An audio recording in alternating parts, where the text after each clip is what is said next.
Olá, meu amigo, minha amiga. Há um segredo guardado no dia de Shabat, no dia do sábado. Deixei aqui para vocês o que está escrito no livro de Isaías, capítulo 58, a respeito desse dia tão especial. A sexta-feira, entrada do Shabat, é a entrada do Shekinah, que é a presença de Deus, né? A parte feminina. Uhum. A Shekinah é a parte feminina, né? de Deus. E aquela estranha fumaça que apareceu quando o templo foi inaugurado. Uma estranha fumaça do sol que partiu todo. Aquela era a presença de Deus. É a Shekinah. E no final do sábado, agradecendo por aquela presença e a despedida do Shekinah. Que é a e agradecendo por aquela presença que teve. Sim. Como eu estava falando, né? Quando a gente faz a seglote... Posso um aqui? Sim. Quando a gente faz a seglote de guardar o sábado, né? O que é guardar? Guardar é você guardar o preceito de que Deus descansou e você descansa também. Por que a maioria dos judeus são ricos? Porque eles são servos. Qual a diferença de quem... Assim, eu vou falar conforme o que eu aprendi. Depois vocês podem dar a opinião de vocês. O que eu aprendi, assim, conforme... eu vou estudando Cabala, que os judeus, tudo que eles vão fazer, principalmente os cabalistas, eles colocam Deus acima de tudo. Por exemplo, eles são servos de Deus. Nesse mundo não tem como você ser livre na 3D, na minha opinião. O nosso livre-arbítrio, tem gente que fala que a gente tem livre-arbítrio, tem gente que fala que a gente não tem livre-arbítrio.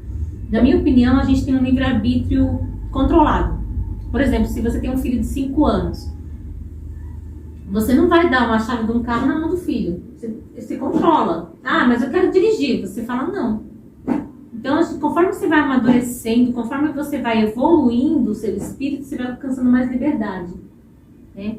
E isso é um conceito de livre-arbítrio controlado. Então, não tem como você não ser servo de alguma coisa. Como Jesus, né, Yeshua falou, ou você serve a Mamon, que é o deus do dinheiro, que é o principado do dinheiro ilícito, ou você serve a Deus. Não tem como você servir a Mamon e servir a Deus. Não dá para servir a dois senhores. Então você ou serve a um ou serve a outro. E os judeus escolheram servir Hashem, né, nosso Deus criador de tudo que há, da melhor forma, em tudo, com o dinheiro deles, com a saúde deles, com a vida deles, com o casamento deles. Tudo para eles é resumido em Hashem. Então, eu estou casada, é uma missão. Tudo é Hashem. Então, o sábado também. Então, eles não têm dificuldade nenhuma, porque eles acreditam assim, que tudo que vem, esse pão aqui, ó, tem uma frase que resume tudo, que ela fala assim, En od milivador. Tudo que tem átomo, não há nada que não seja Hashem, não há nada que não seja Deus. Então, se esse pão chegou até a minha mesa e eu estou podendo comer ele, foi porque Deus assim quis. Essa é a mentalidade judaica. Não tem como chegar nada para mim que não seja da vontade de Deus. Interessante que eu acredito que tudo tem permissão de Deus. Tudo, né? Sim, Deus está em tudo. É interessante mesmo. O ato de eu sair de casa e vir até aqui é permissão de Deus. Permissão de Deus. E aí o que eles falam? Se tudo vem de Deus, se a minha vida vem de Deus, se eu trabalho porque Deus me dá saúde, se eu tenho carro porque Deus me deu, se eu tenho casa porque Deus me deu, tudo, a minha comida vem de Deus, tudo vem de Deus, então quem que eu tenho que agradar? Deus. Eu não tenho mais que agradar ninguém, eu tenho só que ser verdadeiro, que tudo vem de Deus. Então, não precisa bajular ninguém, não precisa ter amigos influentes. Se nada nesse universo que não deva receber a nossa gratidão mais do que Deus. Mais do que Deus. Mas só que tem uma coisa, existe para você ter fé, a fé é diferente da crença, como eu sempre falo, né? Já vou dar a palavra para vocês. A fé é diferente da crença. O que determina uma fé? Segundo a Kabbalah, você não consegue ter fé que chama emuná em hebraico, se você não tiver 3 características da árvore da vida, né? Tá vendo, Américo? Entendeu? Essas 3 sefirotes, que é a Hokmah, Binah e Da'at. Tá vendo? Árvore da vida. Né? Então, para você ter fé, que é a emuná, você precisa ter primeiro Hokmah. O que é Hokmah?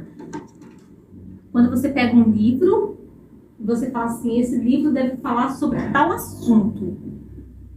Ou você vê um vídeo e olha a capa do vídeo e fala assim, esse vídeo deve falar sobre tal assunto. Isso é Rokhmah. É o entendimento. Você entende que aquele vídeo é relevante para você, que aquele livro é relevante para você. E o que é a Binah? Binah na árvore da vida. É sabedoria. Então é quando você abre e estuda aquele livro e aí você adquire aquela sabedoria. E o que é Da'at? É quando você interioriza aquilo. Então muitas vezes a pessoa sabe que Deus existe. Ela fala, eu olho para a árvore, não é possível que não tenha uma sabedoria por trás de uma árvore que dá fruto e sabe a hora de dar fruto. Né? Isso é Rokhmah. E a sabedoria sobre Deus, o que seria? A sabedoria sobre Deus é você experimentar isso na terra. Você fala assim, não, eu quero saber como Deus age na minha vida. Eu vou ter uma experiência pessoal com Ele. Isso é sabedoria. Você saber, sabedoria é saber sobre Deus. E o que é a Da'at? A Da'at é você interiorizar. Então, os judeus, eles interiorizam Deus. Então, assim, não adianta você falar para um judeu que Deus não existe. Ele já interiorizou dentro dele. Já tem dentro deles, faz parte da célula deles. Os cabalistas, né? Então, eles falam assim, tudo é Deus, não existe nada que não seja Deus. Então, para mim, fechou, acabou. Eu interiorizei isso. Eu entendi que era Deus, eu soube o que era Deus e eu adquiri isso. Eu assimilei isso. Então isso é fé. Agora, a crença é diferente. A crença você olha assim, você fala assim, o fulano falou pra mim que recebeu um milagre de tal entidade, eu vou lá. Mas sem saber, sem estudar, sem ir a fundo, sabe? É um convencimento só. É um convencimento. Algo Isso, boa palavra, é um convencimento. Essa é a crença. Então quando você tem a fé, então você não se importa de trabalhar no sábado, você sabe assim, tudo vem de Deus. Se eu agradar a Deus, Ele vai me ajudar. Existem níveis de evolução.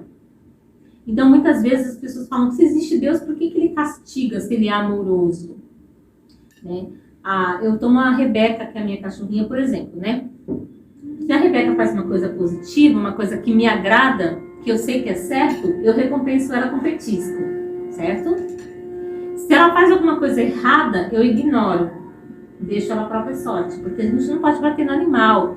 A gente não pode castigar um animal, mas o castigo para o animal é sua ignorar ele. Esse é o pior castigo que você pode dar para o animal. Então, existe um nível de pessoas, existem 3 tipos de almas nesse mundo, segundo Platão. Né? O Platão ele fala assim que existem as almas, que são aquelas que só trabalham, reproduzem, vão no shopping e gastam. São as almas vindas de Caim, né? Existem aquelas almas que já procuram saber o que eu estou fazendo aqui, o que eu vim fazer aqui. Eu vou buscar uma certa espiritualidade. Existe algum mundo além desse do que eu estou vendo? Para onde que eu vou? Uma reflexiva, né? Uma alma reflexiva, que são os filhos de Abel, né, que ele fala. E tem as almas que são os filhos de Sete, que são as almas espirituais. Essas almas têm muito mais fé, elas são evoluídas. Então existem N tipos de almas no mundo. Então para cada pessoa Deus lida de uma maneira. Aquelas almas, a primeira alma que eu falei, que é aquelas pessoas que mais trabalham, pagam as contas, vão para o shopping, reproduzem e vivem sua vida material comum, Deus trata dessa maneira, né, segundo a Kabbalah. Fez uma coisa certa, um petisco. Fez uma coisa errada, eu te ignoro. E quando ele te ignora, você começa a fazer uma série de coisas erradas até que você passa a refletir e falar, por que isso está acontecendo na minha vida? Essa é a intenção de Deus, que você reflita e volte para o caminho certo. E é inevitável, né? Em algum momento exatamente. Aí você passa de nível, você passa de fase. Aí você começa a refletir. E aí quando você passa a ser um reflexivo, aí você começa a querer saber e conhecer Deus. Quem é Deus? Por que Deus mandou fazer isso? Como que Ele gosta que eu seja? O que Ele quer de mim? Aí você já começa a ter intimidade com Ele. Quanto mais tem intimidade, mais você conhece, mais você faz as coisas sem precisar de petisco. Você vai fazer as coisas naturalmente. E nada te pesa. Entendeu? Essa é a mentalidade judaica. E o sábado está incluído nisso. O sábado é um dia de Saturno, regido por Saturno. que é o senhor do karma, segundo a astrologia, segundo os místicos. E Deus, ele fala no Êxodo 20, né? Lembra-te do dia de sábado para o santificar. 6 dias trabalharás para todo o seu trabalho, mas o sábado é o dia do Senhor. Então nele você não trabalha, não faz nada que seja material para a vida material, ou seja, para a vida física. Você vai fazer no sentido espiritual, ou seja, no amor. Tudo que seja relacionado ao espírito, que seja frutos do espírito. Então, caridade, você olhar a natureza, você vai se alegrar, você vai estar com a família, você vai comer coisas gostosas, você vai fazer coisas que te agradem. Nada de obras, nada de criação. Esse é o Shabat. E quando a gente está lá escrito em Isaías 58, quando a gente fala que o sábado é deleitoso, é feliz, é alegre, você vai cavalgar sobre as alturas, é uma promessa. Especialmente para quem é capricorniano, como eu falei, que é regido por Saturno, é uma segular muito grande. O que é segular? Segular não é simpatia judaica. Segular são ações que movimentam o mundo espiritual. Então, ações que movimentam o mundo espiritual. Eu vou acender a luz, tá um pouco escuro. E aí essa segular, né, que é a guarda do sábado, a observância do sábado, traz muitas coisas boas para a pessoa. Não só o capricorniano, mas para qualquer pessoa. Mas mais beneficiado ainda é o capricorniano. Porque ele é pegado, né, diga-se. Porque ele é regido, né, regido por Saturno. E ele quer o topo, né? Falei nesse vídeo que o maior beneficiado é o capricorniano, mas todo ser humano tem os 12 signos no mapa. Ou seja, ao observar o sábado, guardar o sábado e fazer caridade no sábado, você está beneficiando aquela área onde você tem Capricórnio em seu mapa natal astrológico. E também aquela casa que você tem Saturno, a casa que é regida pelo planeta Saturno em seu mapa. Sabemos que o Eterno, nosso Deus, está acima de toda a astrologia e de todo o planeta, mas os planetas não passam de ministros dele, filtros pelos quais ele nos abençoa. Assim, não devemos idolatrar os planetas, mas saber que cada planeta não está ali por acaso, são instrumentos de Deus, assim como a astrologia.